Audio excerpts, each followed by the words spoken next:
अस्तित्व बचाना है, हमारा स्वाभिमान बचाना है, हमारा जल जंगल जमीन बचाना है। और देखा गया देश के अंदर आदिवासी समुदाय जल जंगल जमीन की बात करता है तो उसको नक्सलवाद का ठप्पा दे दिया जाता है। नमस्कार दोस्तों, आप देख रहे हैं वीके मीडिया, मैं हूं विजय।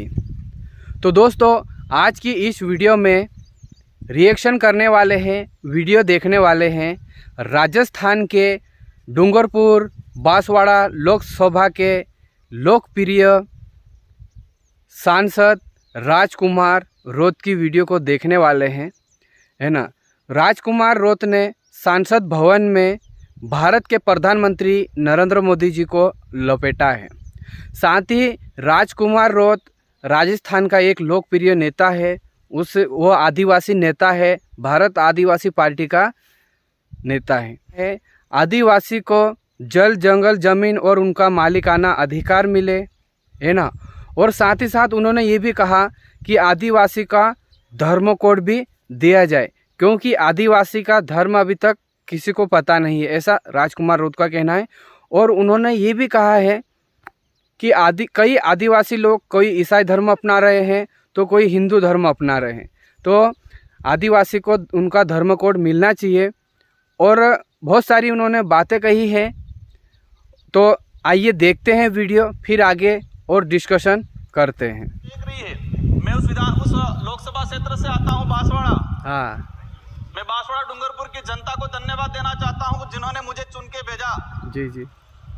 वहां पर हमारे प्रधानमंत्री जी ने कहा था हाँ कि जिसकी कोई पहचान नहीं है, जिसका कोई नाम नहीं है, जिसका कोई रिकॉर्ड नहीं है, हाँ, ऐसे व्यक्ति को जिता के क्या करोगे। वो बात। लेकिन बांसवाड़ा डूंगरपुर की जनता ने ठान लिया था कि एकता ही एकता कहलाती है नहीं, और ये राजतंत्र तय करने का किसी को ठेका नहीं है, लोकतंत्र है। जनता ने ठान लिया था कि इस बार राजकुमार रोत जाएगा। मैं आपके माध्यम से, पूरे सदन के माध्यम से मेरी जनता को धन्यवाद देना चाहूंगा। अच्छा, बहुत बढ़िया। कहा था वहां के बड़े बुजुर्गों को कि घर घर जाके राम राम बोल देना और चुनाव जिताना। वहां के बड़े बुजुर्गों ने ठान लिया और कह दिया था। हाँ। और मेरे माध्यम से और आपके माध्यम से संदेश पहुंचाया है उन तक। अच्छा। मुझे कहा था मोदी जी को कह देना हाँ। कि देश के आदिवासियों को उजाड़ने का काम पिछले 10 सालों में हुआ है। ओहो। देश के अंदर धर्म की राजनीति हुई है। हाँ।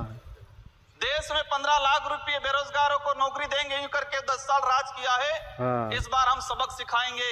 और उन्होंने मेरे माध्यम से मैसेज पहुंचाया है कि गुरु गोविंद की धरती है, मावजी महाराज की धरती है, संत सुरमाल महाराज की धरती है। हाँ।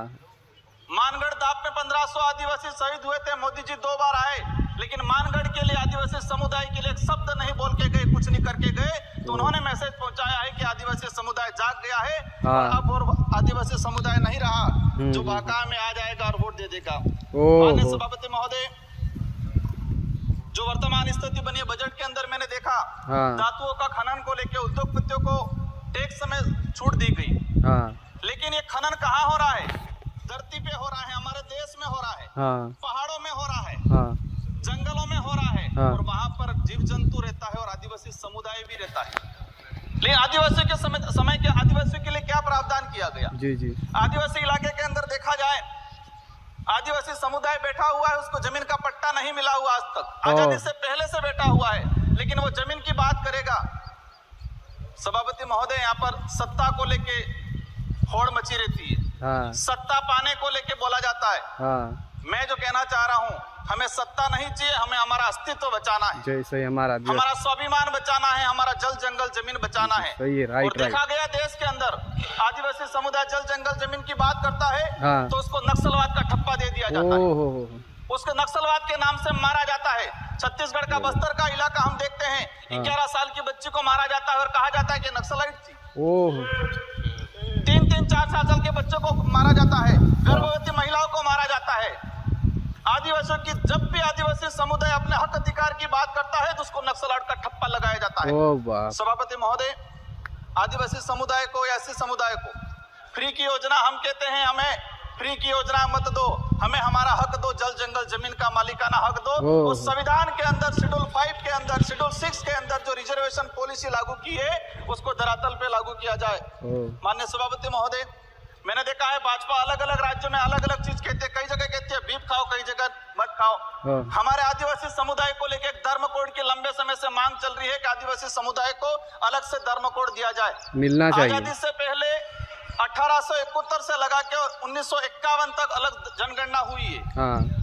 आज आदिवासी समुदाय कोई ईसा धर्म अपना रहा है, कोई हिंदू धर्म अपना रहा है, अलग अलग जगह बटा हुआ है। आदिवासियों की आइडेंटिटी, उनकी पहचान खत्म हो रही है। आदिवासी समुदाय अपनी पहचान बचाने को लिए लड़ रहा है और लंबे समय से कह रहा है कि आदिवासियों की अलग से जनगणना कॉलम होना चाहिए, धर्म कोड होना चाहिए। सही है। झारखंड के अंदर 11 नवंबर 2020 को झारखंड विधानसभा में प्रस्ताव पास हुआ अलग से आदिवासी धर्म कॉलम को लेके।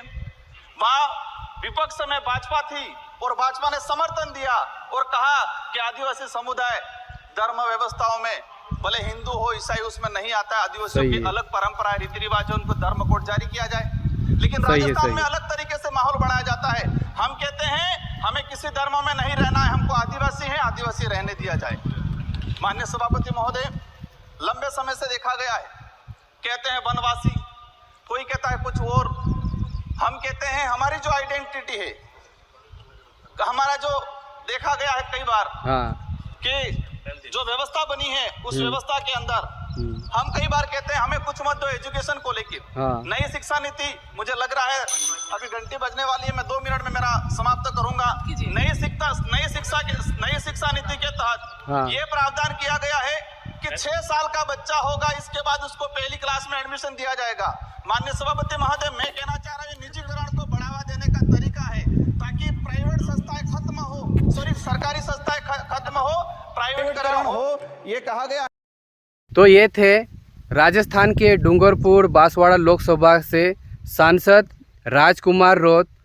उनका कहना है कि आदिवासी के लिए जो धर्म कोड के लिए लंबे समय से लड़ाई लड़ी जा रही है ना, उसकी मांग पूरी होना चाहिए और जो आदिवासी है उनकी पहचान होनी चाहिए कि वो किस धर्म से आते हैं, है ना। कई लोग ईसाई धर्म अपना चुके हैं तो कई हिंदू धर्म अपना रहे हैं। आदिवासी धर्म कोड क्या है उसकी मांग करी है राजकुमार रोत। और बाकी ये बात है कि अभी जो सरकारी स्कूल में बच्चे का एडमिशन होता है उसकी उम्र 6 साल होना चाहिए, है ना। तो 6 साल से कम उम्र होगी तो फिर सरकारी स्कूल में नहीं लिया जाएगा और प्राइवेट स्कूल में 3-4 साल 5 साल के बच्चे को भी लिया जाता है। तो उनका कहना है राजकुमार रोत का कि ये कम होना चाहिए, क्योंकि इनका कहना है 6 साल की उम्र में लेंगे सरकारी स्कूल में और बच्चे को पढ़ाना है तो फिर तो प्राइवेट स्कूल में ही बच्चे को स्कूल में रखना पड़ेगा। तो दोस्तों, ये वीडियो तो कम से कम 1-1.5 महीने पुरानी है, लेकिन बात हक और अधिकार वाली कही राजकुमार रोत ने तो बहुत अच्छी लगी। आपको कैसी लगी कमेंट बॉक्स में अपनी राय बताइएगा। मिलते हैं नेक्स्ट वीडियो में, जब तक के लिए जय हिंद।